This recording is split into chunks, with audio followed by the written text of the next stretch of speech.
آقای محقق، به تازگی روزنامه باور نوشته که شما از رئیس سنای بریتانیا خواستار تجزیه افغانستان شدین. به تازگی روزنامه باور ما اطلاع ندارم. روزنامه باور کدام روزنامه مشهوری نیست، کدام مجهول الهویه است. 2 سال پیش سفری که ما به بریتانیا داشتم، اون گپا و چرندیات گفته بود، او فعلا مطرح بحث نیست. او گپا شما به تازگی که میگین من تعجب میکنم. آقای محقق، آیا شما مطرح کردین با رئیس سنای بریتانیا در مورد تجزیه افغانستان مسائل را؟ این گپا را آدمای مغرض و آدمای مریض میزنه. این گپا را دیگر مانند امی باور. ما به تمامیت ارضی افغانستان کاملا متحد هستیم و بر وجب خاک افغانستان جهاد کردیم و این خبرها را افراد پخش میکنن که در بین مردم پایگاه ندارن، میخواین از این طریق پایگاه بر خود کمایی کنن. اما در همین حال آقای ژنرال عبدالرشید دوستم، معاون اشرف غنی احمدزی، در انتخابات ریاست جمهوری مطرح کردند که اگر با دکتر عبدالله در انتخابات میرفت افغانستان تجزیه میشد. ما هم جوابش را دیروز گفتیم. چه جوابی؟ از همین تلویزیون شما پخش شد، باید خبر داشته باشیم. خب بفرمایید، حالا بیننده ها میخوان بشنون. تکرارش لغو است. ما دیروز گفتیم.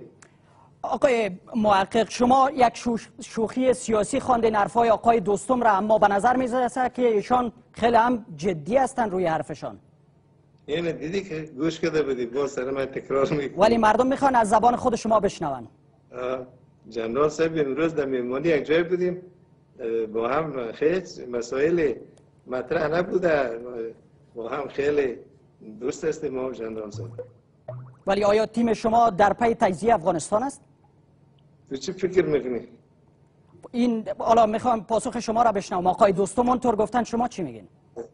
اصلا نباید شیطنت های سیاسی کنن. ولی این شیطنت نیست، این حرفای خیلی جدی است و شما دارین میخواین که رأی مردم را به دست بیارین در انتخابات. باید برای مردم صریحاً پاسخ بدین در این موارد.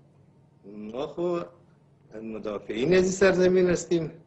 ما وطن با خون خود نگاه کردیم. کسی که با خون خود وطن نگاه کنه او خوب معلومه که وحدت حفظ میکنه. آقای اشرف غنی احمدزی گفتن یا به انتخابات حاضر شوین یا به بزکشی. به کدام یک حاضر هستین با آقای اشرف غنی مساف بدین؟ به انتخابات حاضر هستیم. به بزکشی باز دل ما شد حاضر میشه، مگر نشد دل ما نمیشه.